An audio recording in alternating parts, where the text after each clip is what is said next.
여러분, 혹시 살면서 이런 말 많이 들으셨나요?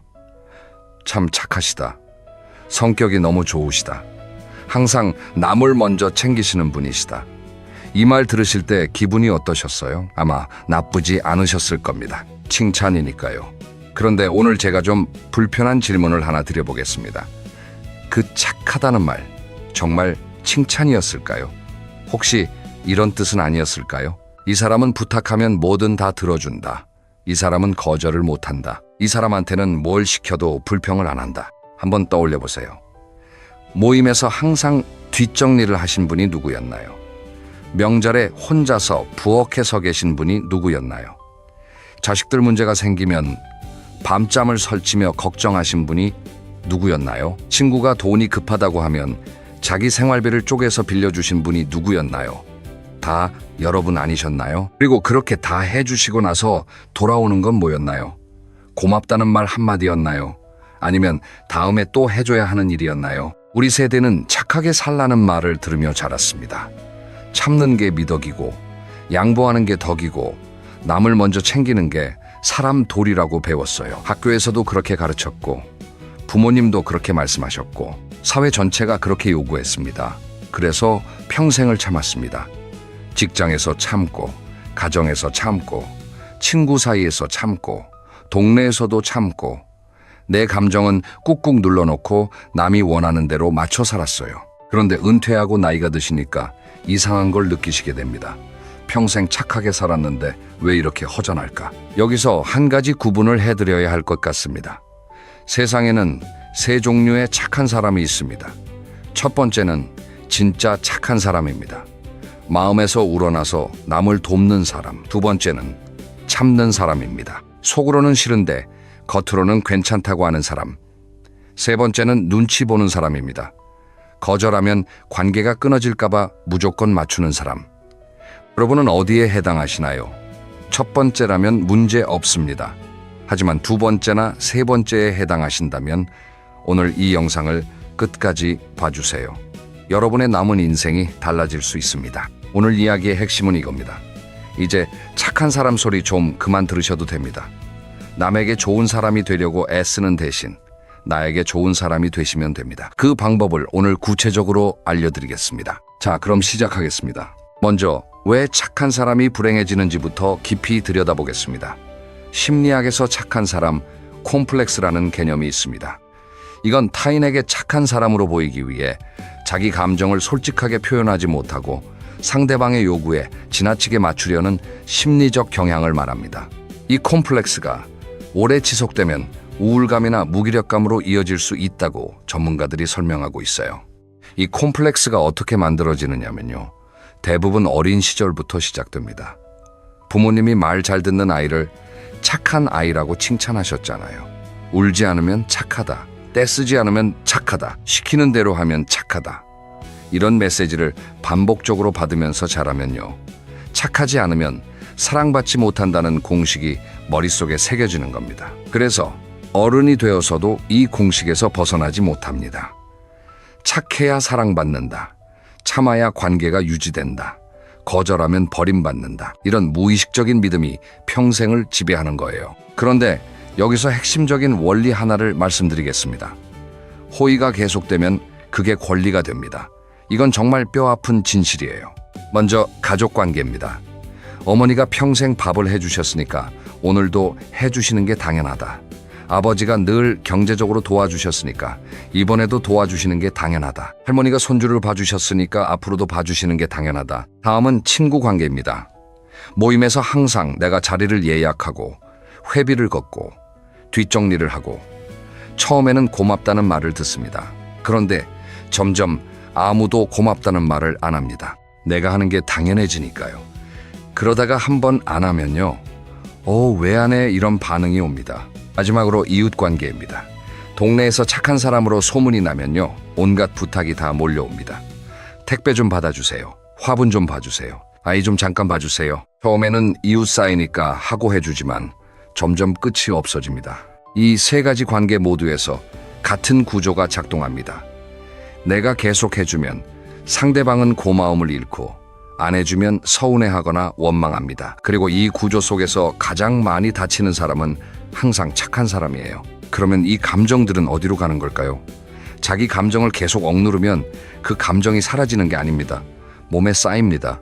먼저 몸에 나타납니다. 원인을 알 수 없는 두통, 자꾸 잠이 안 오는 불면증, 밥을 먹어도 소화가 안 되는 위장장애, 어깨와 목이 뻣뻣한 만성 통증, 그 다음 마음에 나타납니다. 매사가 귀찮아지고 뭘 해도 재미가 없고 아침에 눈을 떠도 일어나기 싫고 누군가를 만나는 것도 피곤하고 이유 없이 눈물이 나기도 하고, 이게 우울의 시작입니다. 우리나라 노인의 우울 현황을 보면 상당히 심각합니다. 전문가들에 따르면 노인 우울증의 주요 원인 중 하나가 상실감이라고 합니다. 여기에 평생 쌓아온 억눌린 감정도 분명히 영향을 미칩니다. 수십 년간 자기 감정을 표현하지 못하고 참기만 했던 것이 마음의 건강에 좋지 않다는 건 분명한 사실이에요. 여기서 김 여사의 이야기를 들려드리겠습니다. 여러분들의 경험을 바탕으로 재구성한 이야기입니다. 김 여사는 올해 72이십니다. 결혼하고 사시, 5년 동안 한 번도 자기를 위해 돈을 써본 적이 없으시대요. 남편 월급 받으면 시어머니 용돈 드리고 아이들 학원비 내고 남편 양복 사주고 본인 옷은 항상 맨 나중이었습니다. 명절이면 며칠 전부터 음식을 준비하시고 시댁 식구들 10명이 넘게 오시면 혼자서 다 차리시고 식사 시간에는 부엌에서 추가로 음식을 데우시느라 함께 앉아서 드시지도 못하시고 다 드시고 나면 혼자서 설거지를 하시고, 그런 명절이 40년 넘게 반복되었습니다. 한 번은 시누이가 그러셨대요. 옳게 음식 솜씨가 좋아서 우리는 참 편해. 이 말을 칭찬으로 받아들여야 할까요? 아니면 앞으로도 계속 이렇게 해달라는 기대로 받아들여야 할까요? 남편이 퇴직하고 나서도 구조는 바뀌지 않았습니다. 아침, 점심, 저녁 3끼를 차려드리고 청소, 빨래 다 하시고, 남편은 소파에 앉아서 텔레비전을 보고 계시고 감사하다는 말 한마디 없었습니다. 당연하니까요. 그러다가 김 여사가 어느 날 쓰러지셨습니다.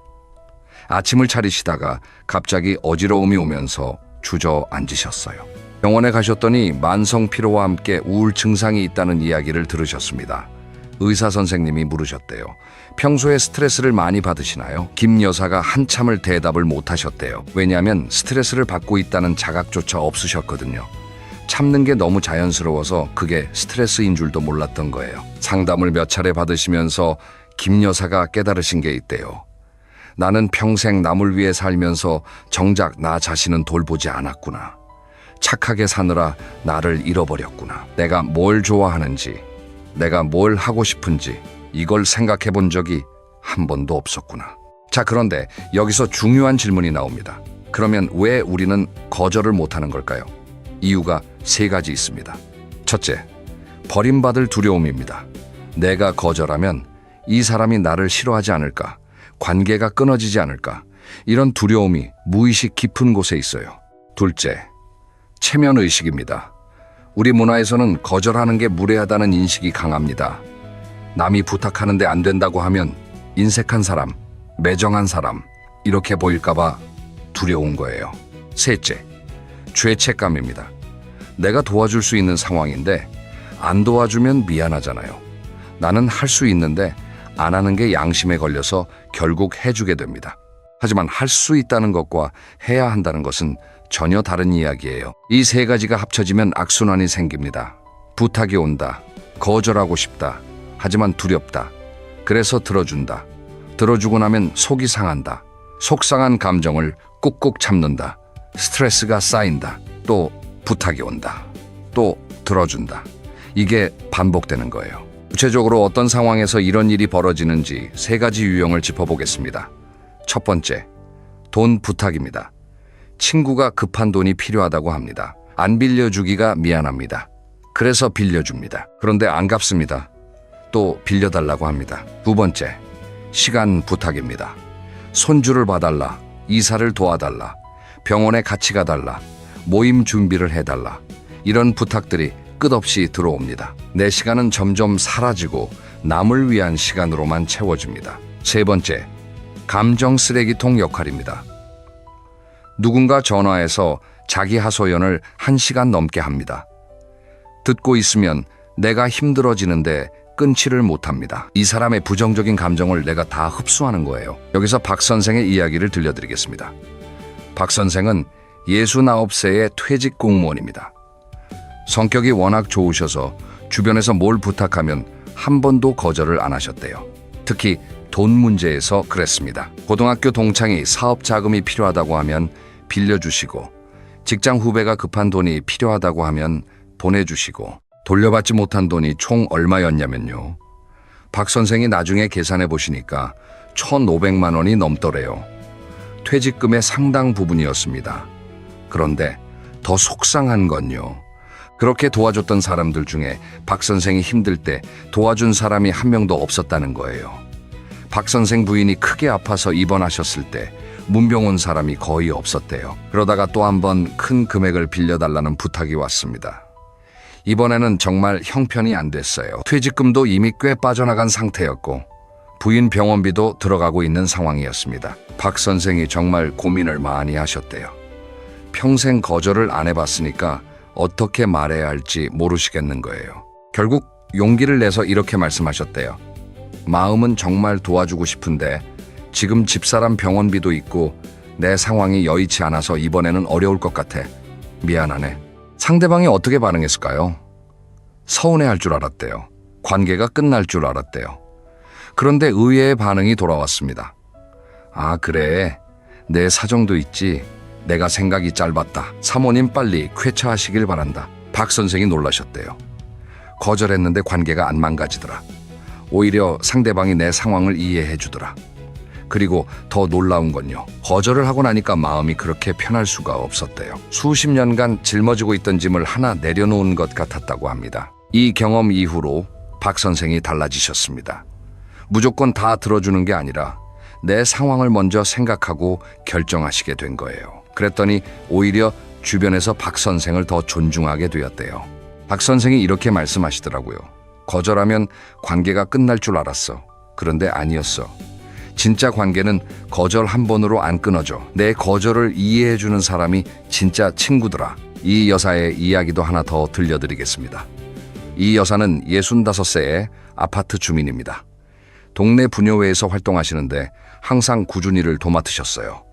행사 준비, 청소 당번, 민원 처리, 회비 걷기, 아무도 안 하려는 일을 이 여사가 다 하셨습니다. 한 번은 주말에 가족여행이 잡혀 있었는데 부녀회 행사와 겹쳤대요. 이 여사가 처음으로 이번에는 가족여행이 있어서 못 나갈 것 같아요 하고 말씀하셨대요. 걱정을 엄청 하셨습니다. 다른 분들이 뭐라고 하지 않을까? 이기적이라고 생각하지 않을까? 결과가 어떻게 됐을까요? 아무도 뭐라고 안 하셨대요. 아, 그래요. 잘 다녀오세요. 이게 끝이었어요. 이 여사가 그러시더라고요. 내가 없으면 큰일 나는 줄 알았어. 그런데 내가 없어도 다른 분이 하시더라. 세상은 내가 없어도 잘 돌아가더라. 이게 착한 사람들이 깨달아야 하는 가장 중요한 사실입니다. 내가 안 해도 세상은 돌아갑니다. 자, 그러면 이제 구체적인 거절의 기술을 알려드리겠습니다. 7가지 방법입니다. 첫째, 시간을 벌어라. 누군가 부탁을 해오면 바로 대답하지 마세요. 생각 좀 해볼게. 이 한마디만 하시면 됩니다. 바로 대답하면 습관적으로 알겠다가 나옵니다. 시간을 벌면 냉정하게 판단할 여유가 생겨요. 둘째, 이유를 길게 설명하지 마라. 거절할 때 우리는 습관적으로 이유를 장황하게 설명합니다. 이러면 상대방이 반박할 여지를 주는 거예요. 그냥 간단하게 미안한데 이번에는 좀 어려울 것 같아. 이 한마디면 충분합니다. 셋째, 대안을 제시하라. 거절이 너무 어려우시면 다른 방법을 제안하시는 것도 좋습니다. 내가 직접 하기는 어렵지만 이렇게 해보는 건 어떨까? 이렇게 하면 거절의 부담도 줄고 상대방도 덜 서운해합니다. 넷째, 미안하다는 말을 과도하게 하지 마라. 거절할 때 미안해를 반복하시면 오히려 내가 큰 잘못을 한 것 같은 느낌이 들어요. 거절은 잘못이 아닙니다. 담담하게 한 번만 양해를 구하시면 됩니다. 다섯째, 연습하라. 이게 정말 중요합니다. 거울 앞에서 연습하시는 거예요. 미안하지만 이번에는 어려울 것 같아. 이 문장을 소리내어 10번만 말해보세요. 처음에는 어색하지만 반복하면 입에 붙습니다. 여섯째, 문자를 활용하라. 직접 얼굴을 보고 거절하기가 너무 어려우시면 문자나 카카오톡으로 하시는 것도 방법입니다. 글로 쓰면 감정에 휩쓸리지 않고 차분하게 내 입장을 전할 수 있어요. 일곱째, 부부간에도 연습하라. 배우자에게도 거절할 수 있어야 합니다. 오늘은 좀 피곤해서 저녁은 간단하게 먹자. 오늘은 혼자 좀 쉬고 싶어. 이런 말을 배우자에게 할 수 있어야 해요. 가장 가까운 사람에게 솔직해질 수 있으면 다른 사람에게도 자연스럽게 됩니다. 여기서 상황별로 어떻게 말하면 되는지 예시를 몇 가지 더 드리겠습니다. 돈 부탁을 받았을 때, 손주 돌봄을 추가로 해달라고 할 때, 모임 참석을 강요할 때, 감정 하소연 전화가 너무 길어질 때. 여기서 최 여사의 이야기를 하나 더 들려드리겠습니다. 최 여사는 67세입니다. 평생 거절이라는 걸 해본 적이 없으신 분이에요. 그러다가 용기를 내서 처음으로 거절을 해보셨대요. 교회 봉사활동에서 항상 설거지를 맡으셨는데 이번에는 다른 봉사를 해보고 싶다고 말씀하신 거예요. 거절하고 나서 이틀 동안 잠을 못 주무셨대요. 다른 분들이 나를 이기적이라고 생각하면 어쩌지, 서운해하면 어쩌지, 이 생각이 머리에서 떠나지 않았다고 합니다. 그런데 사흘째 되니까 좀 편해지시더래요. 일주일이 지나니까 아무 일도 안 일어났다는 걸 아시게 됐어요. 최 여사가 그러시더라고요. 거절 후 이틀이 가장 힘들어. 그 이틀만 버티면 돼. 이틀이 지나면 아, 별일 아니었네 하게 돼. 이 말씀이 정말 실전에서 중요합니다. 거절 후 밀려오는 죄책감은 보통 2, 3일이면 사라집니다. 자, 이제 나를 위해 돈과 시간을 쓰는 이야기를 해보겠습니다. 이 이야기는 특히 자녀를 위해 헌신해 오신 부모님들께 드리는 말씀입니다. 우리 세대 부모님들은 자식을 위해서라면 뭐든 하셨어요. 대학 등록금, 결혼자금, 전세자금, 손주 양육비. 자식한테 들어간 돈이 얼마인지 세어보신 적 있으시나요? 그리고 돈만 드는 게 아니에요. 시간도 드립니다. 그런데 한 가지만 여쭤보겠습니다. 그렇게 다 해주신 뒤에 정작 여러분은 행복하신가요? 솔직히 많은 분들이 아니라고 대답하실 겁니다.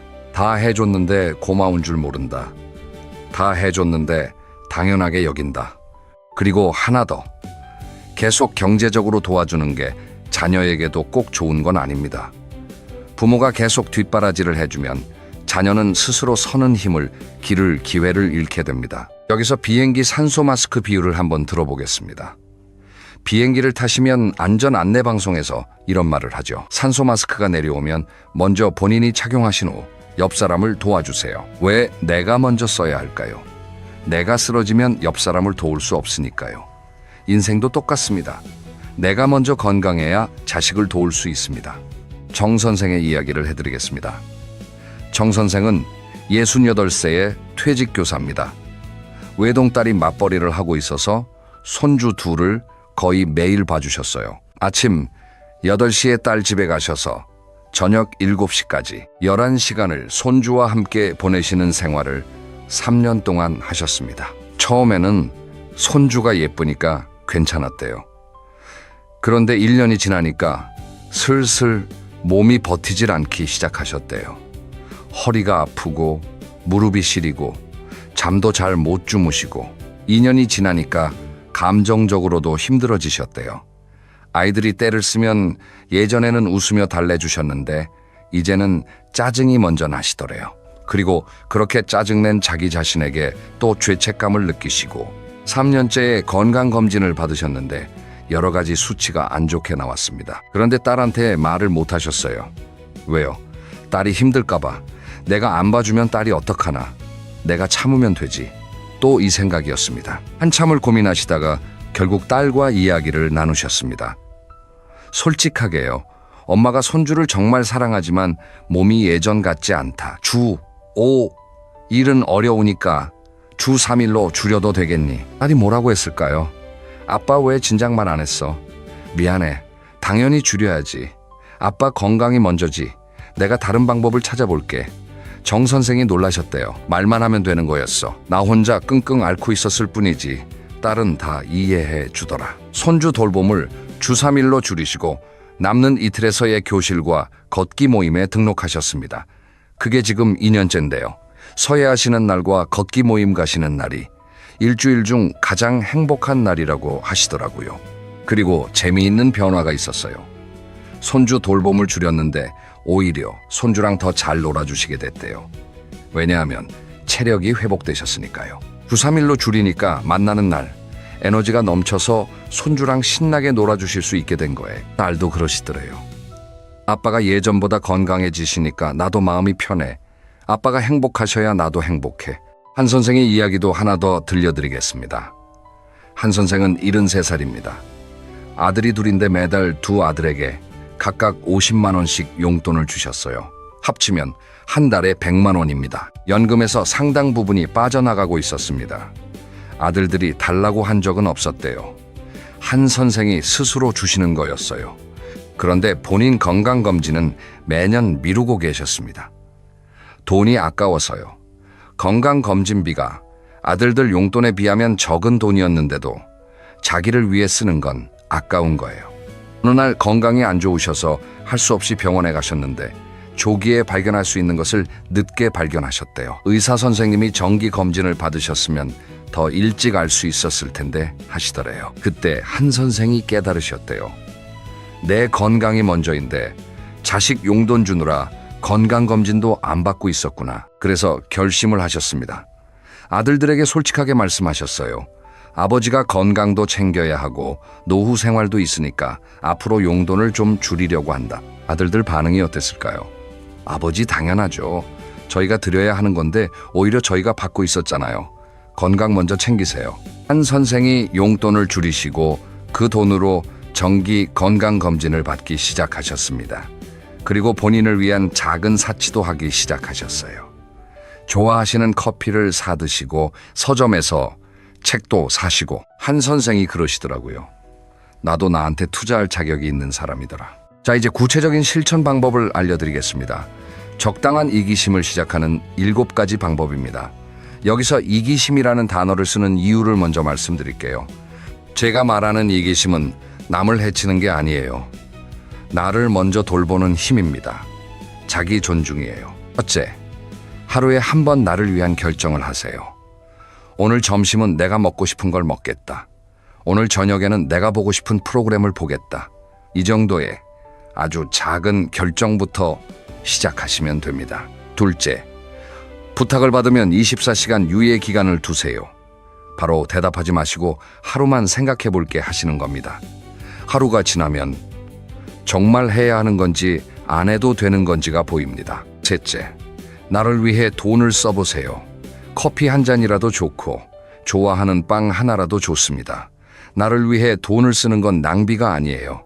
투자입니다. 나의 행복에 투자하는 겁니다. 넷째, 싫으면 싫다고 말하는 연습을 하세요. 처음에는 작은 것부터 시작하시면 됩니다. 식당에서 자리가 마음에 안 들면 저쪽 자리로 바꿔주실 수 있나요? 하고 말씀하시는 거예요. 다섯째, 혼자만의 시간을 확보하세요. 매일 1시간이든 30분이든 나만을 위한 시간을 정하시는 겁니다. 이 시간에는 남의 부탁도 안 받고 오직 내가 하고 싶은 걸 합니다. 여섯째, 감사 일기를 쓰시면서 내 감정을 인식하세요. 매일 저녁 오늘 내가 느꼈던 감정을 한 줄만 적으시는 겁니다. 오늘 뭐가 좋았는지, 뭐가 불편했는지, 뭐가 속상했는지. 이걸 쓰다 보면 내가 평소에 얼마나 많은 감정을 무시하고 살았는지 보이기 시작합니다. 일곱째, 부부 사이에서 의견을 표현하는 연습을 하세요. 가장 가까운 사람에게 솔직해질 수 있으면 다른 관계에서도 자연스럽게 됩니다. 오늘 저녁은 내가 먹고 싶은 걸로 하자. 오늘은 좀 쉬고 싶어. 이런 작은 말부터 시작해보세요. 이 7가지를 한꺼번에 다 하시려면 부담스러우실 겁니다. 그래서 단계별로 하시면 좋습니다. 첫째 주에는 하루에 한 번 나를 위한 작은 결정만 하세요. 둘째 주에는 부탁을 받았을 때 바로 대답하지 않는 연습을 더 하세요. 셋째 주에는 나를 위해 작은 돈을 써보시고, 넷째 주에는 혼자만의 시간을 정하시고 감사 일기를 시작하세요. 한 달이면 작지만 확실한 변화를 느끼실 수 있습니다. 여기서 최 부부의 이야기를 들려드리겠습니다. 최 선생 71살, 최 여사 68살. 두 분이 결혼한 지 43년이 되셨습니다. 43년 동안 최 여사에게는 오래된 습관이 있으셨어요. 뭘 먹을까 물으면 아무거나, 어디 갈까 물으면 당신이 정해, 뭐 하고 싶어 물으면 나는 괜찮아. 항상 이런 식이었습니다. 어느 날 최 여사가 결심을 하셨습니다. 오늘부터 아무거나라는 말을 안 하기로요. 남편이 저녁 뭐 먹을까 하고 물었을 때 최 여사가 이렇게 대답하셨대요. 오늘은 칼국수가 먹고 싶어. 최 선생이 좀 놀라셨대요. 43년 만에 처음 듣는 구체적인 대답이었으니까요. 그날부터 최 여사가 조금씩 자기 의견을 말씀하시기 시작하셨습니다. 일주일에 3번은 최 여사가 식사 메뉴를 정하시고 한 달에 한 번은 최 여사가 가고 싶은 곳을 정하시기로 약속하셨습니다. 최 선생이 처음에는 좀 당황하셨지만 금세 적응하셨대요. 오히려 좋으시더래요. 평소에 안 가던 식당에 가보시고 안 가던 곳에 가보시고 새로운 경험이 많아졌다고요. 최 여사가 그러시더라고요. 43년 동안 아무거나라고 했는데 사실 아무거나가 아니었어. 나도 먹고 싶은 게 있었고 가고 싶은 데가 있었어. 그걸 이제야 말하게 됐어. 자, 이제 마지막 이야기를 해보겠습니다. 진짜 착한 것과 참는 것의 차이에 대해서요. 비유를 하나 들어볼게요. 여기 물컵이 하나 있다고 상상해 보세요. 진짜 착한 건요, 내 컵이 물로 가득 차서 넘쳐 흐르는 것을 나누는 겁니다. 참는 건요, 내 컵이 비어 있는데 남의 컵에 따라주는 겁니다. 내가 목이 마른데 남한테 물을 주는 거예요. 여러분의 컵은 지금 어떤 상태인가요? 넘쳐 흐르고 있나요? 아니면 바닥이 보이나요? 바닥이 보이신다면 먼저 내 컵을 채우셔야 합니다. 앞에서 말씀드린 모든 것들이 다 내 컵을 채우는 방법입니다. 이 모든 게 한 방울 한 방울 내 컵에 물을 채우는 행위입니다. 자기 존중이 생기면 관계도 변합니다. 내가 나를 존중하기 시작하면 자녀들이 달라집니다. 친구 관계도 마찬가지입니다. 무조건 다 맞춰주던 때는 가볍게 대하던 친구가 내가 안 되면 안 된다고 하니까 오히려 나를 더 존중하게 됩니다. 이웃 관계도 달라집니다. 여기서 2분의 사례를 짧게 더 소개해드리겠습니다. 유 여사는 73의 퇴직 간호사입니다. 올해부터는 나를 먼저 돌보겠다고 결심하셨어요. 건강검진 먼저 받고 운동 먼저 하고 남는 에너지로 남을 돕겠다. 그렇게 하시니까 건강해지셨고 남을 도울 때도 더 기쁘게 도울 수 있게 되셨대요. 디뎌 유 여사가 그러시더라고요. 나를 먼저 채우니까 남에게 줄 것도 더 많아지더라. 조 선생은 68세의 퇴직 회사원입니다. 일주일에 하루는 내 마음대로 하는 날로 정하셨습니다. 매주 수요일 혼자 등산도 가시고 맛집 탐방도 하시고 조 선생이 그러시더라고요. 이 하루가 나머지 6날을 버티게 해줘. 자, 오늘 이야기를 정리하겠습니다. 첫째, 착한 사람 콤플렉스는 자기 감정을 억누르고 남에게 맞추는 오래된 습관입니다. 둘째, 호의가 계속되면 권리가 됩니다. 셋째, 거절은 나를 존중하는 겁니다. 넷째, 나를 위해 돈과 시간을 쓰는 건 투자입니다. 다섯째, 하루에 한 번 작은 것부터 내 마음대로 결정하는 연습을 하세요. 여섯째, 부부 사이에서도 솔직하게 의견을 표현하세요. 일곱째, 진짜 착함은 내 컵이 넘칠 때 나누는 겁니다. 먼저 내 컵을 채우세요. 여러분, 오늘 이 이야기를 들으시면서 좀 뜨끔하셨을 수도 있고 좀 속이 시원하셨을 수도 있습니다. 중요한 건 여러분이 이미 충분히 착하게 사셨다는 겁니다. 이제는 그 착함을 나에게도 쓰실 차례입니다. 나에게 착한 사람이 되세요. 내 몸에 착하고 내 마음에 착하고 내 시간에 착한 사람. 그게 진짜 멋진 노후를 사는 방법입니다. 오늘 당장 하나만 해보세요. 오늘 저녁에 뭘 먹을지 내가 정해보시는 거예요. 아무거나 말고요. 내가 진짜 먹고 싶은 것. 그걸 입 밖으로 말씀해 보시는 겁니다. 남에게 좋은 사람 소리 들으려고 애쓰지 마세요. 나에게 좋은 사람이 되세요. 이제는 나를 위해 사세요. 당당하게요. 오늘 영상이 도움이 되셨다면 좋아요 한번 눌러주시고요. 그럼 다음 영상에서 뵙겠습니다. 오늘도 건강하시고요. 행복한 하루 보내세요. 여러분, 이런 경험 한 번쯤 있으시죠? 오랜만에 친구들을 만났습니다. 한석 달 만에 보는 얼굴들이에요. 반갑게 인사를 나누고 자리에 앉았습니다. 커피가 나오기도 전에 한 친구가 이야기를 시작합니다. 우리 큰아들이 이번에 부장 됐어. 입사 동기 중에 제일 빠르대. 그런데 이 친구의 이야기가 거기서 끝나지 않습니다. 자식 자랑이 끝나면 돈 이야기가 시작됩니다. 우리 작년에 아파트 옮겼는데 시세가 많이 올랐더라고. 그 다음에는 건강 자랑입니다. 나는 요즘 매일 등산을 다니는데 청년 못지않아 이 이야기가 30분 넘게 이어집니다. 여러분은 겉으로는 웃으면서 듣고 계시지만 속마음은 어떠신가요? 솔직하게 한번 떠올려 보세요. 언제 끝나나? 또 시작이네.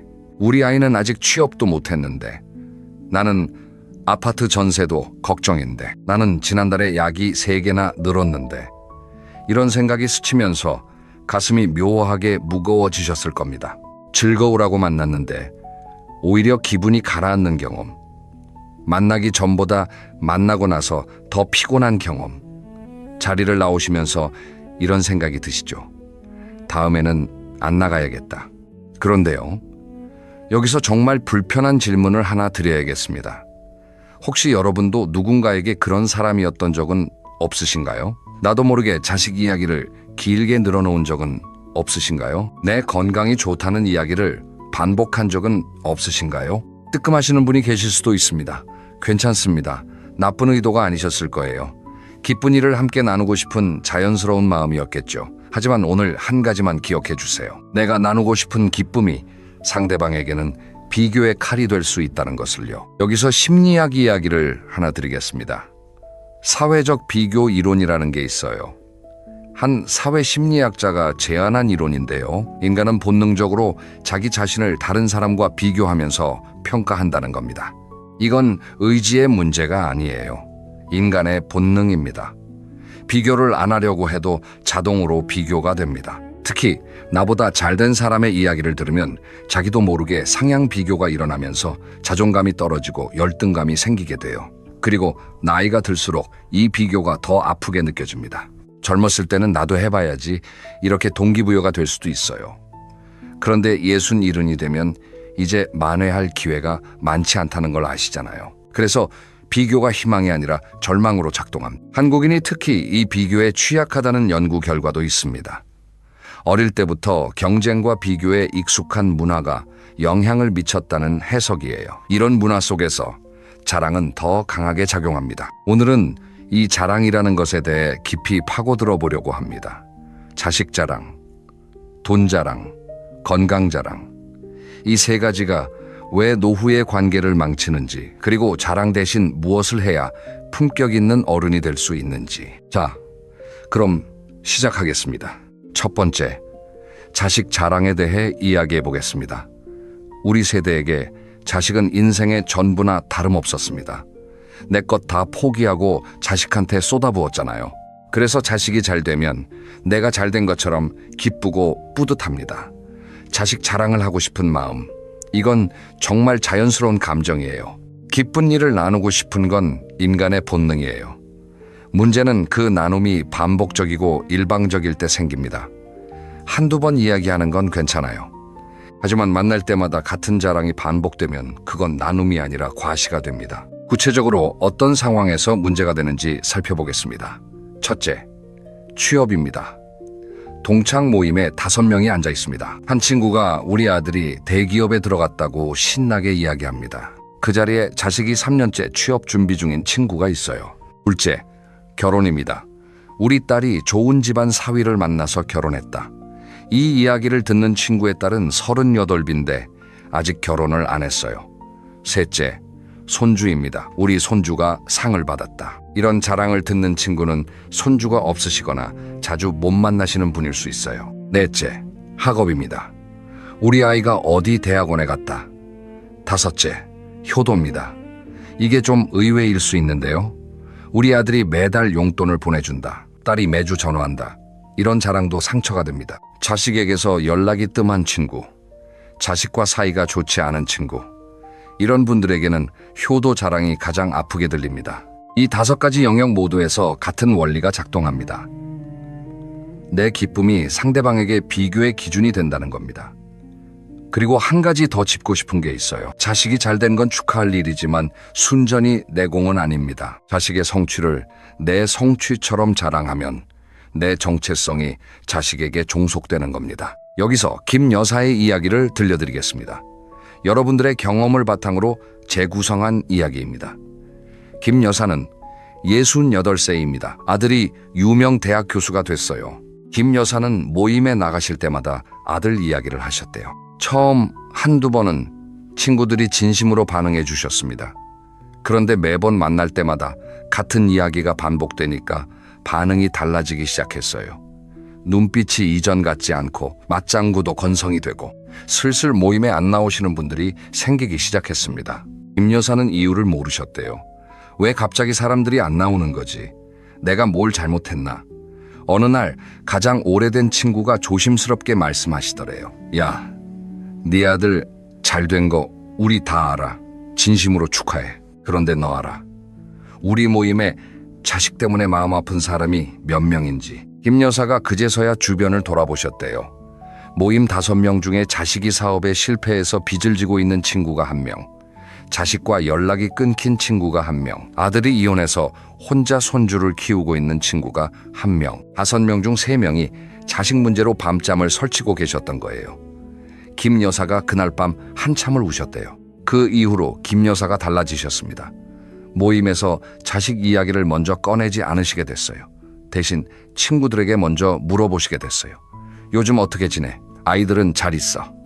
힘든 일은 없고. 그리고 힘든 친구에게는 괜찮아, 잘 될 거야 하고 조용히 손을 잡아주시게 됐습니다. 그랬더니 놀라운 일이 벌어졌대요. 멀어졌던 친구들이 다시 모임에 나오시기 시작한 거예요. 김 여사가 달라졌다는 걸 느끼신 거죠. 모임 분위기가 훨씬 따뜻해졌대요. 김 여사가 이렇게 말씀하시더라고요. 입을 닫으니까 귀가 열리더라. 친구들의 이야기가 들리기 시작하더라. 그전에는 내 이야기 하느라 바빠서 친구들의 마음을 몰랐어. 이제는 듣는 게 말하는 것보다 훨씬 좋더라. 한 선생의 이야기도 하나 더 들려드리겠습니다. 한 선생은 71살입니다. 아들이 해외 유학을 가서 현지에서 취직을 했어요. 한 선생은 모임에서 아들의 해외 생활 이야기를 자주 하셨대요. 그런데 모임에 정 선생이라는 분이 계셨는데요. 정 선생은 아들과 3년째 연락이 끊긴 상태였습니다. 한 선생이 아들 이야기를 할 때마다 정 선생의 표정이 어두워지셨지만 한 선생은 눈치를 못 채셨어요. 어느 날 정 선생이 모임에 더 이상 안 나오시겠다고 하셨대요. 이유를 물었더니 한참을 말을 못 하시다가 이렇게 말씀하셨대요. 자네 아들 이야기 들을 때마다 나는 우리 아들 생각에 잠을 못 자. 한 선생이 그때야 깨달으셨대요. 나의 자랑이 친구를 모임에서 쫓아낸 거구나. 그 이후로 한 선생이 정 선생에게 먼저 연락을 하셨습니다. 자식 이야기는 일절하지 않고 그냥 밥 먹자, 산책하자 이렇게요. 둘이서 따로 만나시면서 조금씩 관계를 회복하고 계시다고 합니다. 이 두 에피소드에서 배울 수 있는 건 이겁니다. 자식 이야기를 꺼내는 게 나쁜 게 아니에요.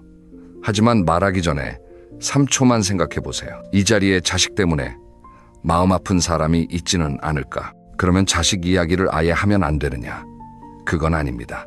다만 3가지 규칙을 지키시면 됩니다. 상대방이 먼저 물어볼 때 이야기하세요. 짧게 이야기하세요. 상대방의 이야기를 먼저 들으세요. 자, 2번째. 돈 자랑에 대해 이야기해 보겠습니다. 돈 이야기는 자식 이야기보다 더 민감합니다. 왜냐하면 돈은 곧 생존이니까요. 특히 은퇴 후에는 돈 문제가 삶의 모든 영역에 영향을 미칩니다. 이런 상황에서 누군가 자기 재산 이야기를 하면요.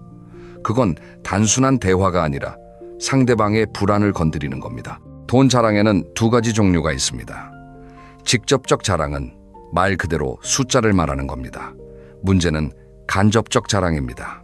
이건 본인이 자랑인 줄 모르고 하시는 경우가 많아요. 지난주에 제주도 다녀왔는데 호텔이 정말 좋더라.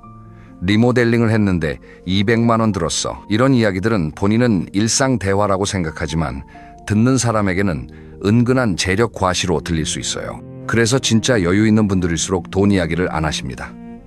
내가 밥 살게 하는 건 괜찮습니다. 이건 넉넉한 마음을 행동으로 보여주는 거니까요. 하지만 내 통장에 얼마가 있다. 이런 숫자를 말하는 건 전혀 다른 문제입니다. 그리고 돈 자랑에는 시기만 따라오는 게 아닙니다. 돈 부탁도 따라옵니다. 박 선생의 이야기를 들려드리겠습니다. 박 선생은 71살의 퇴직 사업가입니다. 은퇴하시고 동창 모임에 나가셨는데 어느 날 부동산 이야기가 나왔습니다. 박 선생이 별 생각 없이 말씀하셨대요. 강남에 있는 건물 세입자 관리하는 것도 일이야. 건물이라는 단어가 나오는 순간 공기가 싸늘해졌대요. 나중에 가장 친한 친구가 솔직하게 말해주시더래요. 야, 네가 건물 이야기한 뒤로 몇몇이 좀 불편해하더라. 우리는 연금 쪽에서 살고 있는데 건물 이야기를 하니까 좀 그렇더라고. 그 이후로 박 선생이 돈 이야기를 일절 안 하시게 됐습니다. 행동으로 넉넉함을 보여주시되 입으로는 말씀하지 않으시게 됐어요. 박 선생이 이렇게 말씀하시더라고요. 진짜 넉넉한 사람은 자기 넉넉함을 말로 증명할 필요가 없더라. 이 여사의 이야기도 하나 더 들려드리겠습니다. 이건 카카오톡에서 벌어진 일이에요. 이 여사는 67세입니다. 남편과 해외여행을 다녀오시고 사진을 동창 모임단체 채팅방에 올리셨대요. 호텔 사진, 음식 사진, 풍경 사진, 사진을 10장 넘게 올리셨습니다. 그런데 다음날 채팅방에서 한 분이 조용히 나가셨대요. 그분은 남편이 아파서 병원비가 많이 들고 계신 분이었거든요. 이 여사가 나중에 그 사실을 알고 많이 후회하셨대요. 카카오톡은 대면 대화와 다릅니다. 대면에서는 상대방의 표정을 보면서 판단할 수 있지만 카카오톡은 상대방의 반응이 보이지 않아요. 그래서 더 무심하게 자랑을 올리게 되고 상대방의 상처는 더 깊어지게 됩니다. 돈 이야기를 현명하게 다루는 대화법 3가지를 알려드리겠습니다. 첫째, 구체적인 숫자를 절대 말하지 마세요. 둘째, 간접적 과시에도 주의하세요. 셋째, 넉넉함은 말이 아니라 행동으로 보여주세요. 자, 3번째, 건강 자랑에 대해 이야기해 보겠습니다. 이건 3가지 자랑 중에서 가장 조심해야 하는 자랑입니다. 왜냐하면 건강은 나이가 들수록 가장 민감하고 가장 불안한 주제거든요. 60이 넘으면 주변에서 하나둘 아프기 시작합니다. 안 아픈 게 당연한 나이가 아닙니다.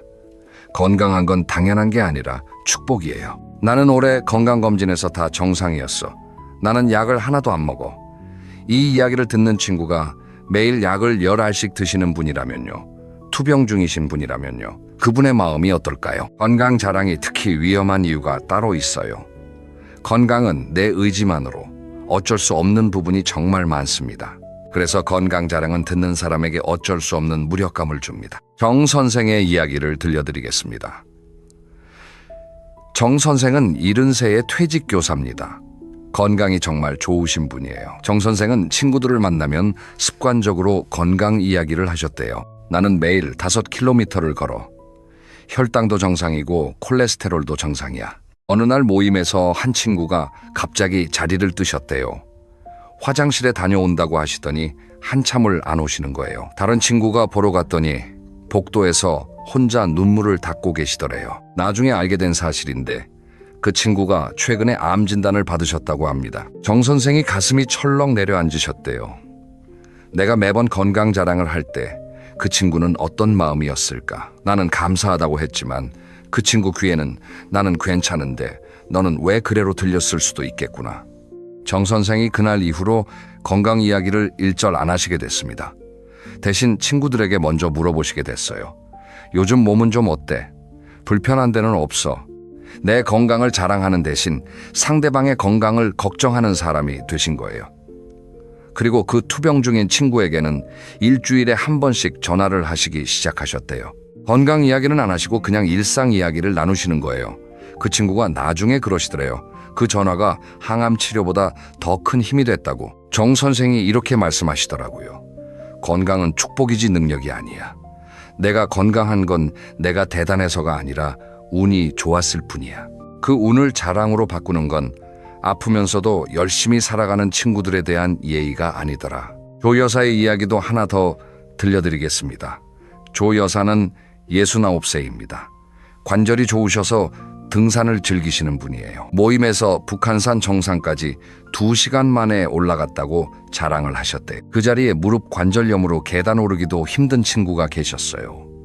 그 이후로 조 여사가 등산 이야기를 할 때 한 가지를 바꾸셨대요. 내가 얼마나 잘 올라갔는지 대신 산에서 본 풍경 이야기를 하시게 된 거예요. 건강 이야기를 배려 있게 다루는 대화법 3가지를 알려드리겠습니다. 첫째, 내 건강 상태를 구체적으로 나열하지 마세요. 감사하게 잘 지내고 있어. 이 한마디면 됩니다. 둘째, 상대방의 건강을 먼저 물어봐 주세요. 셋째, 운동이나 건강관리 이야기를 할 때는 내 능력 대신 과정의 즐거움을 이야기하세요. 여기서 한 단계 더 깊이 들어가 보겠습니다. 우리는 왜 자랑을 하고 싶어질까요? 자랑 뒤에는 3가지 심리가 숨어 있습니다. 첫째, 인정 욕구입니다. 은퇴하면 인정받을 기회가 확 줄어듭니다. 그래서 자식이나 돈이나 건강으로 대체하려는 거예요. 둘째, 존재 확인입니다. 나이가 들면 사회에서의 역할이 줄어들면서 내가 점점 투명해지는 느낌이 듭니다. 그래서 자랑을 통해 나 여기 있어, 이걸 확인하고 싶은 겁니다. 셋째, 외로움입니다. 이게 가장 근본적인 이유인데요. 자랑이 많아지는 건 외로움의 신호일 수 있습니다. 내 이야기를 들어줄 사람이 없으니까 피상적인 자랑이라도 해서 관심을 끌고 싶은 거예요. 자랑은 외로운 사람의 SOS 신호일 수 있습니다. 이 3가지를 이해하시면 자랑하는 사람을 보는 시선도 달라지실 수 있어요. 저 사람 자랑이 심하네 하는 대신 저 사람이 외로운가 보다 이렇게 보이실 수도 있습니다. 자랑 욕구를 건강하게 해소하는 방법이 4가지 있습니다. 기쁜 일은 가장 가까운 가족에게 이야기하세요. 일기에 적으세요. 감사 표현으로 전환하세요. 취미에 몰입하세요. 자, 이제 가장 실용적인 부분입니다. 자랑 대신 품격을 보여주는 대화법 7가지를 알려드리겠습니다. 첫째, 자랑 대신 질문하세요. 요즘 어떻게 지내? 건강은 좀 어때? 이렇게 물어보시면 대화의 중심이 나에서 상대방으로 자연스럽게 옮겨가요. 둘째, 칭찬하세요. 상대방의 좋은 점을 찾아서 말해주시는 겁니다. 너 요즘 안색이 좋아 보여. 그 옷 참 잘 어울린다. 이런 칭찬 한마디가 자랑 10마디보다 관계를 더 좋게 만듭니다. 셋째, 경청하세요. 상대방의 이야기를 진심으로 들어주시는 겁니다. 우리는 상대방이 이야기하는 동안 다음에 내가 뭘 말할지를 준비하는 습관이 있거든요. 그게 아니라 진짜로 상대방의 이야기에 집중하시는 겁니다. 중간에 끊지 말고 내 이야기로 돌리지 말고 그냥 끝까지 들어주세요. 넷째, 공감을 표현하세요. 상대방이 힘든 이야기를 하시면 조언을 하려 하지 마시고요. 먼저 감정에 공감해 주세요. 그건 정말 힘들었겠다. 나라도 속상했을 거야. 이 한마디가 10마디 조언보다 더 큰 힘이 됩니다. 사람은 답을 원하는 게 아니라 이해받고 싶은 거예요. 다섯째, 약한 모습을 보여주세요. 나도 요즘 기억력이 많이 떨어졌어. 어제 열쇠를 어디 뒀는지 한참 찾았다니까. 이렇게 솔직하게 약한 모습을 보여주시면 상대방이 편안해집니다. 자랑은 벽을 쌓지만 솔직함은 다리를 놓습니다. 여섯째, 감사를 표현하세요. 모임에 나오시면 오늘 이렇게 만나서 정말 좋다. 이 나이에 이런 친구들이 있다는 게 참 감사하다. 이렇게 말씀해 보세요. 자랑은 나를 높이는 말이지만 감사는 상대방을 높이는 말입니다. 일곱째, 조언을 구하세요. 내가 잘 모르는 건데 네가 좀 알려줘. 이렇게 조언을 구하시면 상대방은 존중받는 느낌이 들어요. 자랑은 나는 잘났다는 메시지이지만 조언 구하기는 너를 인정한다는 메시지입니다. 이 7가지를 상황별로 어떻게 적용하는지 예시를 드리겠습니다. 동창 모임에서 내 자식 이야기를 하고 싶을 때 대신 이렇게 말해보세요. 우리 다 이 나이가 됐는데 각자 사는 이야기 좀 해보자. 너는 요즘 어떻게 지내? 동호회에서 내 건강을 자랑하고 싶을 때 대신 이렇게 말해보세요. 너는 요즘 건강관리 어떻게 하고 있어? 카카오톡에서 여행 사진을 올리고 싶을 때 잠깐 멈추시고 생각해보세요. 이 방에 이걸 보고 불편할 사람이 있지 않을까? 그리고 여기서 아주 실용적인 팁 하나를 드리겠습니다. 3초 규칙이에요. 자랑하고 싶은 말이 입에서 나오려고 할 때 3초만 참으세요. 하나, 둘, 셋. 이 3초 동안 딱 한 가지만 생각하시면 됩니다. 이 말을 듣는 사람의 상황은 어떨까? 3초만 생각하시면 대부분의 불필요한 자랑은 입 밖으로 나오지 않습니다. 여기서 최 부부의 이야기를 들려드리겠습니다. 최 선생 72, 최 여사 69, 결혼한 지 44년이 되신 부부예요. 이 부부에게는 특별한 습관이 하나 생겼습니다. 하루에 한 번씩 서로를 칭찬하시는 거예요. 아침에 최 여사가 밥을 차려주시면 최 선생이 오늘 된장찌개 정말 맛있다고 말씀하세요. 최 여사가 외출 준비를 하시면 오늘 좀 멋진데 하시고요. 최 여사도 마찬가지예요. 최 선생이 산책을 다녀오시면 당신은 정말 꾸준해 존경스러워 하시고요. 이 습관을 시작하신 건 2년 전부터래요. 처음에는 쑥스러우셨대요. 그런데 한 달, 2달 지나니까 놀라운 변화가 찾아왔습니다. 부부 사이가 눈에 띄게 좋아진 거예요. 그리고 최 여사가 깨달으신 게 있으시대요. 집에서 남편한테 인정받으니까 밖에서 자랑할 필요가 없어졌다는 거예요. 최 여사 말씀이 이랬습니다. 예전에는 모임에 나가면 나도 모르게 자랑을 했어. 그런데 지금은 안 해도 돼. 집에서 충분히 인정받고 있으니까 바깥에서 인정을 구걸할 필요가 없어진 거야. 유 선생의 이야기도 들려드리겠습니다. 유 선생은 69세의 퇴직 공무원입니다. 유 선생은 모임에서 자기 이야기를 거의 안 하시는 분이에요. 대신 다른 사람의 이야기를 정말 잘 들어주십니다. 누군가 이야기를 하면 고개를 끄덕이시면서 그래서 어떻게 됐어? 정말 대단하다. 이런 반응을 해주세요. 그런데 재밌는 게 있어요. 모임에서 유 선생이 가장 존경받는 분이시래요. 사람들이 유 선생을 만나면 편안하다고 해요. 유 선생에게 비결이 뭐냐고 물었더니 이렇게 대답하시더래요. 내가 특별한 걸 하는 게 아니야. 그냥 입을 닫고 귀를 여는 것뿐이야. 사람들은 자기 이야기를 들어줄 사람이 필요해. 내가 그 역할을 해주면 되는 거야. 자, 그러면 존경받는 어르신들에게는 어떤 공통점이 있을까요? 3가지 공통점이 있습니다. 첫째, 겸손입니다. 이분들은 자기를 낮추시는 게 아니에요. 자기를 있는 그대로 보시는 겁니다. 대단한 거 아니야. 운이 좋았을 뿐이야. 이런 말씀을 자연스럽게 하십니다. 둘째, 배려입니다. 내가 하고 싶은 말을 하기 전에 상대방의 상황을 먼저 생각하시는 분들이에요. 이 말이 상대방에게 어떻게 들릴까? 이 한 번의 생각이 모든 차이를 만듭니다. 셋째, 유머입니다. 존경받는 어르신들은 자기를 웃음의 소재로 삼으실 줄 아세요. 완벽한 척하는 사람보다 실수도 하고 웃기기도 한 사람이 훨씬 매력적이거든요. 이 3가지, 겸손, 배려, 유머. 이게 말하지 않아도 사람이 모이는 비밀입니다. 입을 닫으면 지혜가 열리고 마음을 열면 존경이 찾아옵니다. 마지막으로 실천 방법을 드리겠습니다. 자랑을 칭찬으로 바꾸는 40일 프로젝트예요. 습관을 바꾸려면 최소 40일이 필요하다고 합니다. 주차별로 정리해드리겠습니다. 첫째, 주. 3초 규칙을 연습하세요. 자랑하고 싶은 말이 나오려 할 때 3초만 참으시는 겁니다. 둘째 주. 하루에 한 번 누군가를 칭찬하세요. 배우자든 친구든 이웃이든 가게 직원이든 누구든 좋습니다. 작은 칭찬 하나가 자랑 10개를 대체합니다. 셋째 주. 모임에서 질문을 3개 먼저 하세요. 내 이야기를 하기 전에 상대방에게 질문 3개를 던지는 겁니다. 요즘 어때? 건강은 좀 어때? 재밌는 일 없었어? 이 3가지면 충분합니다. 넷째 주. 카카오톡에 자랑 글 대신 안부 메시지를 보내세요. 여행 사진 올리는 대신 오래 연락 못했던 친구에게 보고 싶다 한 줄 보내시는 거예요. 다섯째 주와 여섯째 주. 앞에서 배운 7가지 대화법을 전체적으로 적용하시면서 자연스럽게 몸에 익히시는 겁니다. 그리고 매일 저녁 대화 일기를 쓰시면 좋습니다. 오늘 내가 자랑을 했는지 안 했는지, 칭찬을 했는지, 경청을 했는지 이걸 한 줄만 적으시면 됩니다. 부부가 함께 하시면 더 효과적입니다. 하루에 한 번씩 서로 칭찬 릴레이를 해보세요. 자, 오늘 이야기를 정리하겠습니다. 첫째, 자식 자랑은 상대방의 상황을 먼저 살피세요. 3초만 생각하시면 됩니다. 둘째, 돈 자랑은 구체적인 숫자를 절대 말하지 마세요. 넉넉함은 말이 아니라 행동으로 보여주시면 됩니다. 셋째, 건강 자랑은 아픈 친구에게 가장 깊은 상처입니다.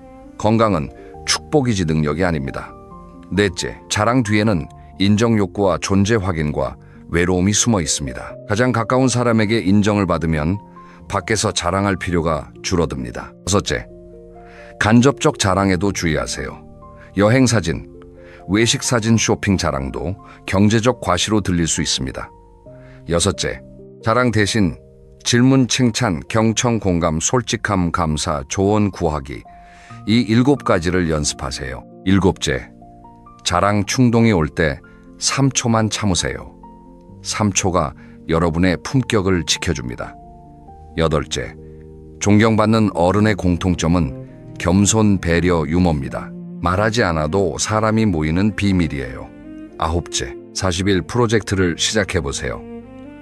습관은 하루아침에 바뀌지 않지만 꾸준히 하시면 반드시 달라집니다. 여러분, 오늘 이 이야기를 들으시면서 혹시 나도 저랬었나 하는 생각이 드셨을 수도 있습니다. 그 생각이 드셨다면 이미 한 발짝 앞으로 나아가신 겁니다. 반성할 수 있는 사람은 성장할 수 있는 사람이니까요. 여러분은 이미 자랑할 것이 충분하신 분들이에요. 수십 년을 열심히 살아오셨고, 가정을 지키셨고, 자식을 키우셨고, 이 모든 게 자랑스러운 인생이에요. 이제는 그 풍요로움을 말이 아니라 태도로 보여주시면 됩니다. 말하지 않아도 빛나는 사람, 그게 진짜 멋진 어른입니다. 오늘 당장 하나만 해보세요. 카카오톡을 여세요. 자랑글을 올리려다가 한번 멈추시고요. 대신 오래 연락 못했던 친구에게 안부 한 줄 보내보세요. 요즘 잘 지내지? 보고 싶다. 이 한마디면 됩니다. 자랑 한 줄보다 안부 한 줄이 관계를 더 오래 지켜줍니다. 입을 닫으면 지혜가 열립니다. 마음을 열면 존경이 찾아옵니다. 오늘 영상이 도움이 되셨다면 좋아요 한번 눌러주시고요. 주변에 이 이야기가 필요하신 분이 계시면 조심스럽게 공유해 주세요. 함께 더 멋진 어른이 되어가면 좋겠습니다. 그럼 다음 영상에서 뵙겠습니다. 오늘도 건강하시고요. 행복한 하루 보내세요. 여러분 혹시 이런 경험 해보신 적 있으신가요? 자식한테 전화를 했는데 받지 않습니다. 문자를 보내도 한참 뒤에야 짧게 답장이 옵니다. 명절에 모여도 예전 같은 온기가 없습니다. 그런데 이상하게도 내가 뭘 잘못한 건지 도무지 모르겠습니다. 오히려 나는 자식한테 아낌없이 다 줬습니다. 내 속사정도, 내 걱정도, 내 돈사정도, 내 건강 이야기도 숨김없이 다 털어놨습니다. 가족이니까요. 가족한테는 비밀이 없어야 한다고 생각했으니까요. 그런데 말입니다. 오늘 이 영상을 다 보시고 나면 어쩌면 그 생각이 완전히 바뀌실 수 있습니다. 왜 자식이 점점 멀어지는지, 왜 내 진심이 닿지 않는지 그 진짜 이유가 오늘 이 영상 안에 있습니다. 끝까지 함께 해주세요. 후반부에 가면 오늘 당장 실천할 수 있는 아주 구체적인 방법도 말씀드릴 겁니다. 절대 중간에 끄지 마세요.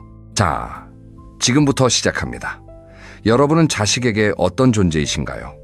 한번 솔직하게 생각해 보십시오. 자식이 여러분을 떠올릴 때 어떤 이미지가 먼저 떠오를까요? 언제나 걱정을 쏟아내는 부모일까요? 아니면 뭔가 궁금하고 어떻게 사시는지 자꾸 들여다보고 싶은 부모일까요? 조금 날카로운 비유를 하나 드려보겠습니다. 읽기 쉬운 만화책과 자꾸 들춰보고 싶은 고전소설이 있습니다. 여러분은 자식에게 어느 쪽에 가까우신가요? 만화책은 한 번 보면 다 압니다. 내용이 뻔하고 다음 장이 어떻게 될지 이미 알고 있습니다. 그러니 다시 펼쳐보고 싶지 않습니다. 하지만 고전소설은 다릅니다. 읽을 때마다 새로운 의미가 눈에 들어옵니다. 다 안다고 생각했는데 또 모르는 부분이 나옵니다. 그래서 자꾸 생각이 나고 다시 펼치게 됩니다. 모든 걸 다 보여주고 다 말하고 다 털어놓은 부모는 자식에게 만화책이 됩니다. 이미 다 아는 이야기니까 굳이 전화하지 않아도 됩니다.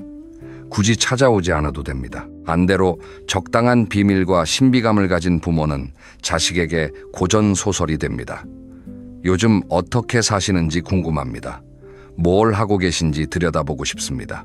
그래서 먼저 전화를 합니다. 오늘 이 영상의 핵심은 바로 이겁니다. 가족 사이에도 신비주의가 필요합니다. 여기서 한 가지 오해를 먼저 풀고 싶습니다. 신비주의라고 하면 뭔가 차갑고 벽을 쌓는 느낌이 드실 수 있습니다. 자식한테 비밀을 만들라는 게 말이 되냐고 하실 수도 있습니다. 하지만 오늘 제가 말씀드리는 신비주의는 그런 게 아닙니다. 사랑하기 때문에 지키는 거리 존중받기 위해 남겨두는 여백 관계를 건강하게 살리기 위한 지혜로운 선택입니다. 자, 그럼 이제 본격적으로 이야기를 시작해 보겠습니다. 먼저 첫 번째 이야기입니다. 다 보여줬을 때 실제로 무슨 일이 생기는지 아주 구체적으로 말씀드리겠습니다. 경기도에 사시는 72살의 어머니 이야기를 해보겠습니다. 물론 특정 분을 지칭하는 게 아니라 우리 주변에서 정말 흔하게 볼 수 있는 이야기입니다. 이 어머니는 자식 셋을 키우셨습니다. 아들 둘, 딸 하나, 자식들 뒷바라지에 평생을 바치셨고 이제 자식들은 모두 결혼해서 각자 살림을 꾸리고 있습니다. 이 어머니는 자식들한테 숨기는 게 없는 분이셨습니다. 오늘 얼마 썼는지, 통장에 얼마 남았는지, 몸이 어디가 불편한지, 요즘 무릎이 얼마나 아픈지, 심지어 이웃집하고 다툰 이야기까지 전부 자식들한테 얘기하셨습니다. 처음에 자식들은 걱정도 하고 같이 고민도 해줬습니다. 그런데 한 달이 지나고 6달이 지나고 1년이 지나자 달라지기 시작했습니다. 하나들은 어머니 전화가 오면 또 무슨 걱정 얘기겠거니 하고 잠깐 망설이다가 받게 됐습니다. 딸은 통화 시간이 점점 짧아졌습니다. 작은 아들은 바쁘다는 이유로 연락이 뜸해졌습니다. 어머니는 섭섭했습니다. 이렇게까지 속을 다 보여줬는데 왜 자식들이 점점 멀어지는 거냐고 속으로 우셨습니다. 그런데 이 상황 사실 어머니 잘못이 아닙니다. 그리고 자식들 잘못도 아닙니다. 이건 인간의 심리가 만들어내는 자연스러운 반응입니다. 심리학에는 이런 개념이 있습니다. 사람은 완전히 파악한 대상에 대해서는 관심이 줄어듭니다. 다 안다고 생각하는 순간 더 이상 알려고 하지 않습니다. 이건 가족 관계도 예외가 아닙니다. 자식이 부모를 다 안다고 느끼는 순간 무의식 중에 긴장감이 사라집니다. 굳이 안부를 묻지 않아도 어떻게 사시는지 이미 알고 있으니까요. 그 안부 전화 한 통을 안 해도 된다는 느낌, 그게 쌓이면 관계가 멀어집니다. 그리고 더 중요한 게 있습니다. 다 보여주는 것이 때로는 자식에게 부담이 됩니다. 부모의 걱정, 부모의 아픔, 부모의 재정 상황, 이 모든 정보를 자식이 떠안게 됩니다. 그런데 사실 자식도 자기 인생이 있습니다. 자기 걱정이 있고 자기 문제가 있습니다. 거기에 부모의 모든 것까지 얹어지면 자식 입장에서는 너무 무겁습니다. 그래서 자연스럽게 거리를 두게 됩니다. 사랑이 없어서가 아닙니다. 숨이 막히기 때문입니다. 이 이야기를 들으시면서 고개를 끄덕이시는 분들이 계실 겁니다.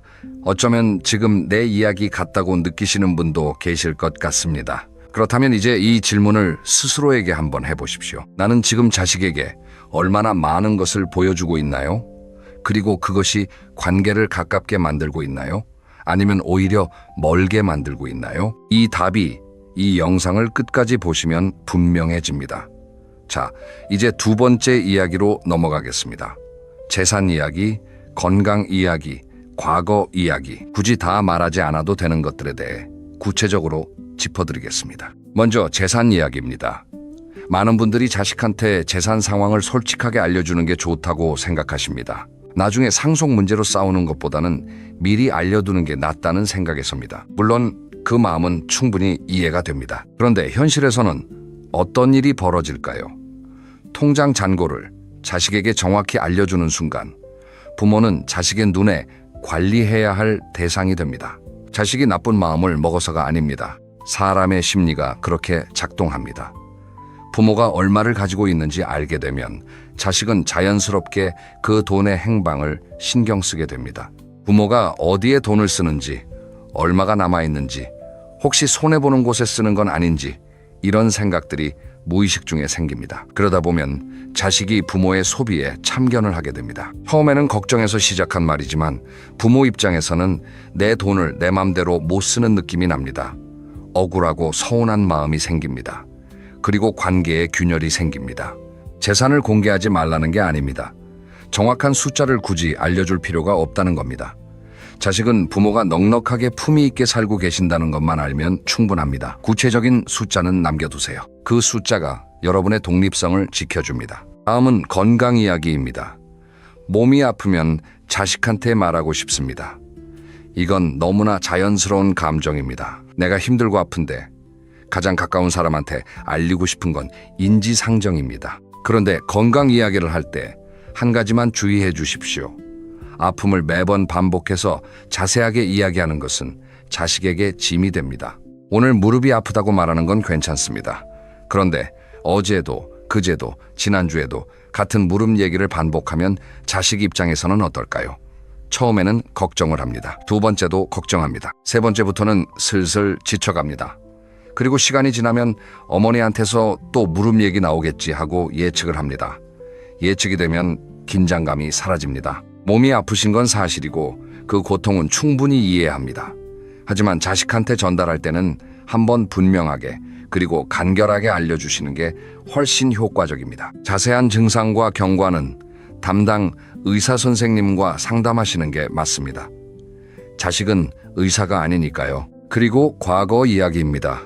이게 사실 가장 조심해야 할 부분입니다. 살면서 겪어온 억울한 일, 후회스러운 일, 힘들었던 시절 이야기를 자식에게 하는 건 나쁜 게 아닙니다.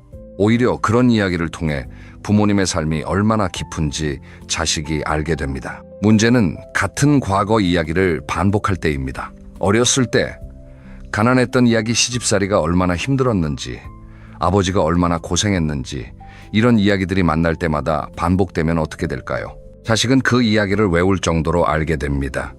그리고 부모님이 말을 시작하는 순간 아, 또 그 이야기구나 하고 속으로 준비를 합니다. 경청하는 척을 하지만 사실은 귀를 닫고 있습니다. 부모님의 삶은 분명히 소중하고 깊습니다.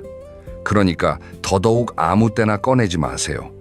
특별한 순간에 자식이 정말 들을 준비가 됐을 때 꺼내는 이야기는 감동을 줍니다. 하지만 매번 꺼내는 이야기는 배경음악처럼 들리지 않게 됩니다. 자, 여기까지 들으셨으면 한 가지 공통점이 보이실 겁니다. 재산이든 건강이든 과거든 다 보여주고 다 말하는 게 문제가 아닙니다. 반복하고 지나치게 자세하게 상대가 원하지 않는데도 계속 쏟아내는 것이 문제입니다. 침묵은 관계를 끊는 게 아닙니다. 침묵은 관계를 보호합니다. 그렇다면 이제 세 번째 이야기로 넘어가겠습니다.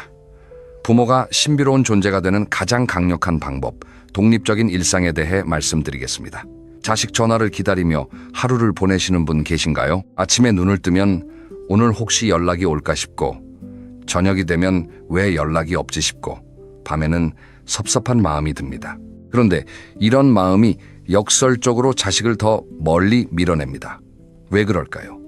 사람은 자기를 필요로 하는 존재에게 끌립니다. 하지만 자기를 기다리기만 하는 존재에게는 부담을 느낍니다. 예를 들어보겠습니다. 친구가 있는데 그 친구는 항상 여러분 연락만 기다립니다. 여러분이 연락을 안 하면 서운해하고 왜 연락이 없냐고 물어봅니다. 그 친구한테 연락하는 게 즐거우신가요? 아니면 조금 부담스러우신가요? 반면에 항상 바쁘게 자기 삶을 사는 친구가 있습니다. 가끔 연락하면 반갑게 받아주지만 연락이 없어도 자기 삶을 즐겁게 살고 있습니다. 그 친구한테 오히려 더 연락하고 싶지 않으신가요? 자식도 마찬가지입니다. 부모가 자기 삶으로 꽉 차 있을 때 자식은 부모가 궁금해집니다. 요즘 뭐 하시나? 어떻게 지내시나? 한번 연락드려야겠다는 생각이 자연스럽게 납니다. 그러면 어떻게 독립적인 일상을 만들까요? 생각보다 거창할 필요가 없습니다. 동네 산책 모임에 나가는 것도 좋습니다. 도서관 프로그램을 이용하는 것도 좋습니다. 좋아하는 텃밭 가꾸기, 그림 그리기, 노래 배우기도 좋습니다. 중요한 건 내용이 아닙니다. 내가 나만의 시간과 공간을 가지고 있다는 것 그 자체가 중요합니다. 그리고 그 이야기를 자식한테 할 때도 다 말하지 마세요. 요즘 바빠라고만 해도 충분합니다. 자식이 뭐가 바쁘냐고 물으면 요즘 새로운 거 배우고 있어 정도면 됩니다. 자세한 내용은 굳이 설명하지 마세요. 그러면 자식은 궁금해집니다. 엄마가 아버지가 요즘 뭘 하시는 거지? 그 궁금증이 다음 연락으로 이어집니다. 핵심은 이겁니다. 자식이 부모를 다 안다고 느끼는 순간 연락의 이유가 사라집니다. 하지만 부모가 나만의 세계를 가지고 있을 때 자식에게는 연락할 이유가 생깁니다. 자, 이제 중간 지점을 지나고 있습니다. 여기서 잠깐 쉬어가겠습니다. 지금까지 말씀드린 내용을 한 줄로 정리하면 이렇습니다. 다 보여주는 것이 사랑이 아니라 적당히 남겨두는 것이 관계를 살립니다. 그런데 이 이야기를 들으시면서 이런 생각이 드시는 분도 계실 겁니다. 그래도 가족인데 너무 계산적으로 사는 것 아닌가요? 자식한테 숨기는 게 좀 이상하지 않나요? 이 질문에 대해서 바로 다음 챕터에서 제대로 답해드리겠습니다. 경계선이라는 게 뭔지, 그리고 그게 왜 관계를 더 따뜻하게 만드는지 사례와 함께 말씀드리겠습니다. 잠깐 물 한 모금 드시고 계속 가보겠습니다. 자, 네 번째 이야기입니다. 건강한 경계선 만들기입니다. 경계선이라는 단어, 처음에는 좀 딱딱하게 들리실 수 있습니다. 군사 경계선처럼 서로 넘어오지 말자는 그런 느낌이요. 하지만 오늘 말씀드리는 경계선은 전혀 그런 의미가 아닙니다. 좋은 담장은 좋은 이웃을 만든다라는 말이 있습니다. 서로의 공간을 존중하는 담장이 있어야 이웃 사이가 좋다는 뜻입니다. 가족 관계도 마찬가지입니다. 지나치게 경계가 없으면 오히려 서로가 서로에게 상처를 줍니다. 예를 들어볼게요. 어머니가 아들 집에 예고 없이 방문합니다.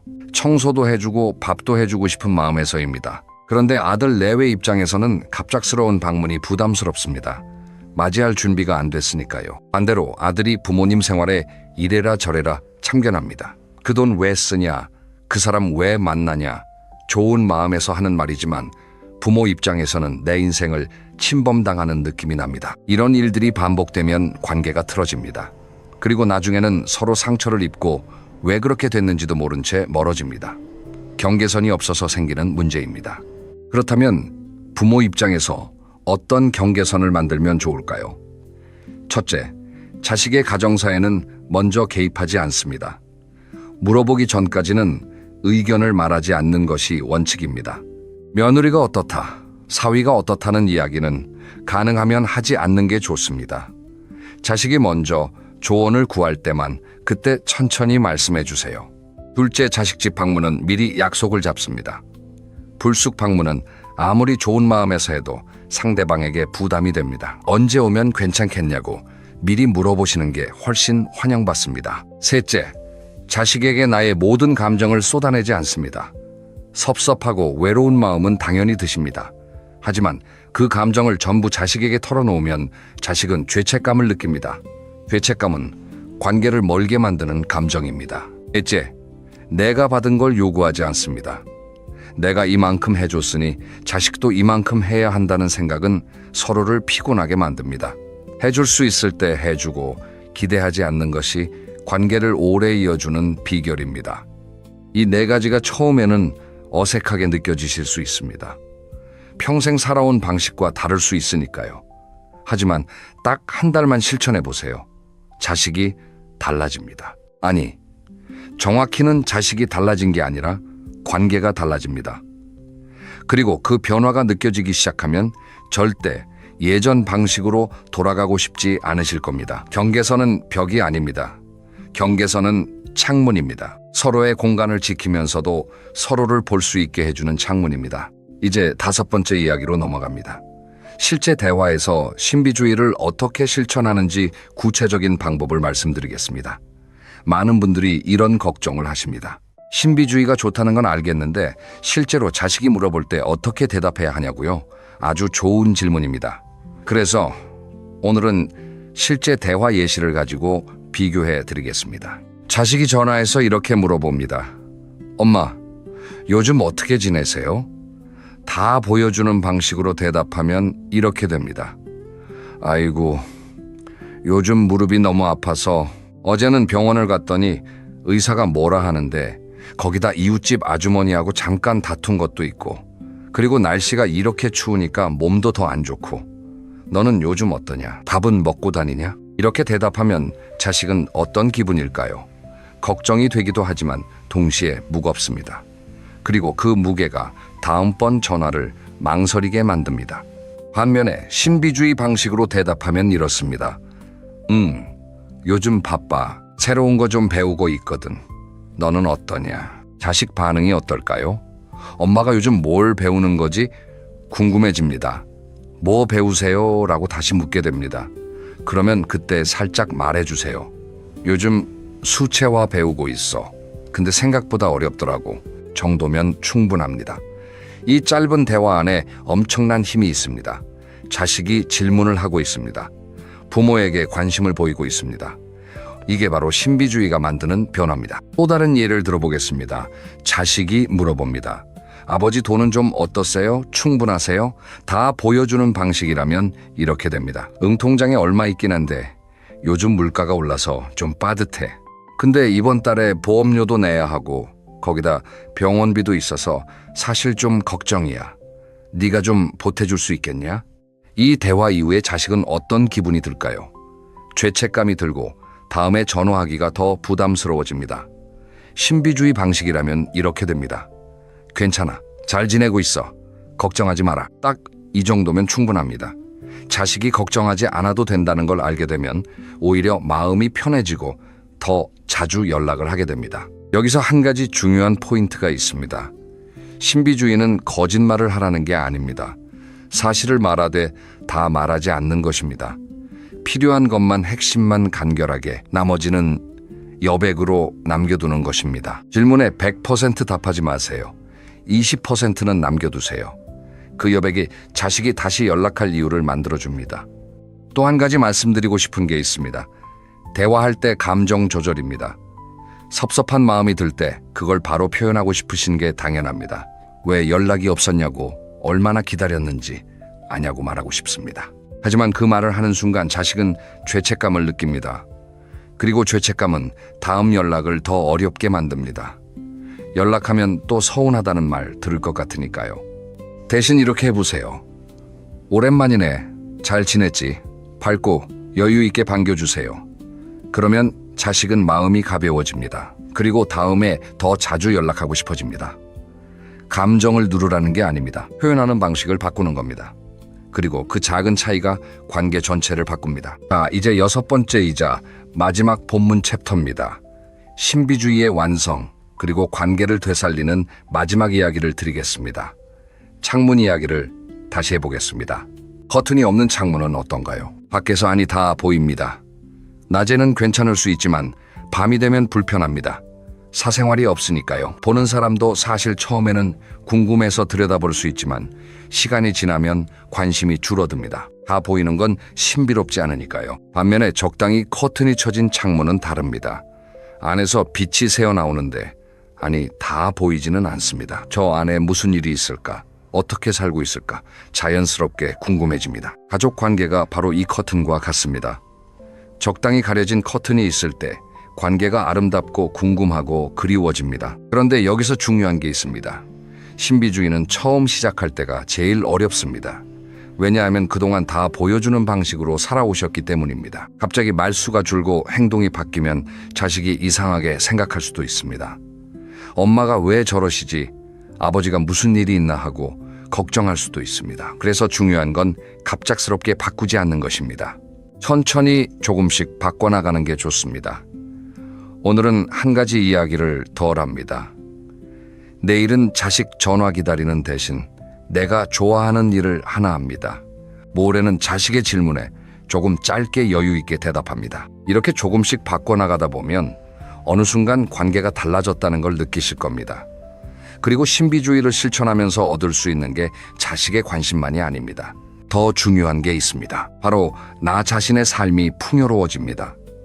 자식을 기다리는 데 쓰던 에너지를 내가 좋아하는 일에 씁니다. 자식 걱정을 모두 털어놓는 대신 내가 즐거운 이야기를 찾습니다. 자식의 삶의 기대는 대신 내 삶을 중심으로 세웁니다. 그렇게 살다 보면 자연스럽게 부모님 자신이 더 밝아집니다. 표정이 밝아지고 말이 긍정적으로 바뀌고 에너지가 달라집니다.